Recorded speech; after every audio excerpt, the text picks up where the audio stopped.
കളിതമാശക്കല്ല, കാര്യകാരണ സഹിതം തന്നെ നമ്മൾ പറയാറുണ്ട്. സത്യം കാര്യം തിരിഞ്ഞിട്ടും സത്യം ബോധ്യപ്പെട്ടിട്ടും അംഗീകരിക്കാത്ത അബൂജാഹിലിൻ്റെ കുടില മനസ്സാണ് കാന്തപുരത്തിൻ്റെ കൂട്ടാളികൾക്ക്. നമ്മൾ ഇടയ്ക്കിടയ്ക്ക് പറയാറുണ്ട്, അത് ബോധപൂർവം പറയണതാണ്. പക്ഷെ എന്തോന്നറിയില്ല, AP വിഭാഗം അബൂജാഹിൽ, ഷബിതനായ ലയനത്തായ അബൂജാഹിലും തമ്മിലുള്ള ഒരു തരം ആത്മബന്ധം അത് കൂടുതൽ വെളിപ്പെട്ടുകൊണ്ടിരിക്കുകയാണ്. അവരുടെ AP-ക്കാരുടെ പാഠപുസ്തകത്തിൽ ഇതാ ലയനത്തായ അബൂജാലിന് തർലിയത്ത് ചൊല്ലിയിട്ട് റളിയല്ലാഹു അൻഹു ആയിട്ട് അബൂജാലിനെ വാഴ്ത്തപ്പെട്ട പുതിയ സംഭവം പുറത്തു വരിക.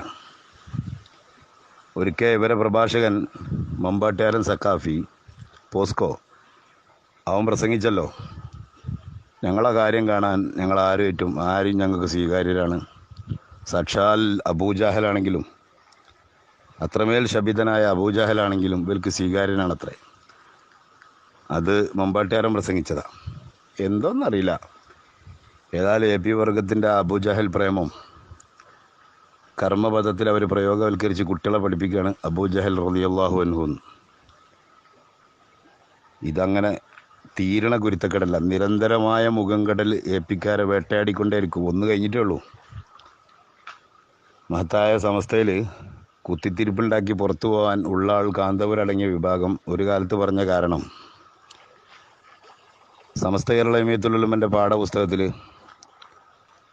മുനാഫിക്കിനും അതേപോലെ തന്നെ ഫാസിക്കിനും മുബ്തദീനും സലാം പറയാൻ പാടില്ല എന്ന് പറയുകയും, അത് ഉസ്താദുമാർ അതിൻ്റെ പൂർണ്ണാർത്ഥത്തിൽ കുട്ടികൾക്ക് വിശദീകരിച്ചു കൊടുക്കും. എന്താണ് മുനാഫിക്ക്, എന്താണ് മുബ്തദി എന്ന് വിശദീകരിച്ചു കൊടുക്കുമെന്നുള്ള പൂർണ്ണമായ ബോധ്യത്തോടെ, അങ്ങനെ തന്നെ ആ നിർദ്ദേശത്തോടെ സമസ്ത അത് പ്രയോഗവൽക്കരിച്ചപ്പോൾ അതിനെ തള്ളി അതിനെ ആക്ഷേപിച്ചുകൊണ്ട് സമസ്തയിൽ കുത്തിത്തിരിപ്പുണ്ടാക്കിയ ആളുകൾ ഇപ്പോൾ അതേ സംഭവം തന്നെ അവരുടെ പാഠപുസ്തകത്തിൽ പഠിപ്പിച്ചു. അതിൻ്റെ മാനക്കേടിൽ നിന്ന് രക്ഷപ്പെടാൻ ഒരു നാടകം കളിച്ചു. എന്നാലും അവർക്കിടയിൽ ആ ഒരു പരിഷ്കരണം നടത്തിയ കലാപകാരികളെ പിടികൂടാൻ വലിയ കലാപം നടന്നുകൊണ്ടിരിക്കുക AP വിഭാഗത്തിൻ്റെ ഉള്ളിൽ. അതിൻ്റെ ഇടയ്ക്കാണ് ഇപ്പോൾ അവരുടെ സിലബസിൻ്റെ മേന്മ പത്തഫിരിയും സക്കാഫിയൊക്കെ ഇടയ്ക്കിടയ്ക്ക് ഇങ്ങനെ വിളിച്ചു പറയലുണ്ട്. നല്ല മേന്മ, നല്ല സിലബസാണ്. അബൂജഹൽ റളിയല്ലാഹു അൻഹു ആണ്. ഒരിക്കൽ ഹൈൽ നിഫാസ് ഉണ്ടാകുമ്പോൾ ഖുത്ബ ഓതാൻ പാടില്ല എന്നൊക്കെ കണ്ടുപിടിച്ചേ. അന്ന് മഹാനായ നാട്ടിക ഉസ്താദ് പറഞ്ഞിട്ടുണ്ട്, നിങ്ങൾക്ക് സ്റ്റിക്കർ ഇഞ്ഞും ഒരുപാട് ഇറക്കേണ്ടി വരുന്നത്. ആ സ്റ്റിക്കർ ഇപ്പോൾ ഇറക്കിക്കൊണ്ടിരിക്കുക, മുഖം കെട്ടുകൊണ്ടേയിരിക്കുക. കുരുത്തക്കേട് കാരണം മുറിയും പൊളിയൊന്നും തെറ്റോ നിങ്ങൾക്ക് അബദ്ധമേ പറ്റിയിട്ടുള്ളല്ലോ, അബദ്ധമേ പറ്റാറുള്ളല്ലോ. നിങ്ങൾ വിദ്യാഭ്യാസ ബോർഡിന്റെ പാഠപുസ്തകം ശരിയില്ലാതെ കൊണ്ട് പാഠപുസ്തകം ഇറക്കിയല്ലോ. നിങ്ങൾ ഇറക്കിയൊരു പാഠപുസ്തകം അത് പിൻവലിക്കേണ്ടി വന്നു. നിമിഷങ്ങൾക്കകം പിൻവലിച്ചു. കിതാബുൽ ഫിഖ് ഇതിൽ പറഞ്ഞൊരു കാര്യം എന്താ അറിയോ? കിതാബുൽ ഫിഖിൽ ഇവർ കുട്ടികളെ മസല പഠിപ്പിക്കുക.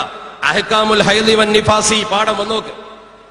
അഹ്കാമുൽ ഹൈദി വൻ നിഫാസി യഹ്റുമു ബിൽ ഹൈദി വൻ നിഫാസി, ഹൈദ് കൊണ്ട് നിഫാസ് കൊണ്ട് ഹറാമാകും. അഹദ അശറ അംറൻ, 11 കാര്യങ്ങൾ. എന്തൊക്കെയാ? അസ്സലാത്തു അസ്സുജൂദു 3, അൽ ഖുത്ബത്തു ഖുത്ബ ഓതൽ. ഹൈദ് നിഫാസ് ഉണ്ടായാലും ഖുത്ബ ഓതൽ ഹറാമാണ്. ഒന്നുകിൽ പെണ്ണ് ഖുത്ബ ഓതണം, അല്ലെങ്കിൽ ആണിന് ഹൈദ് ഉണ്ടാകണം. ഏതാ ശരി? പറഞ്ഞപ്പോ പറഞ്ഞു ഞങ്ങൾ അവിടെ സ്റ്റിക്കർ ഒട്ടിച്ചിട്ടുണ്ട്. എവിടെ?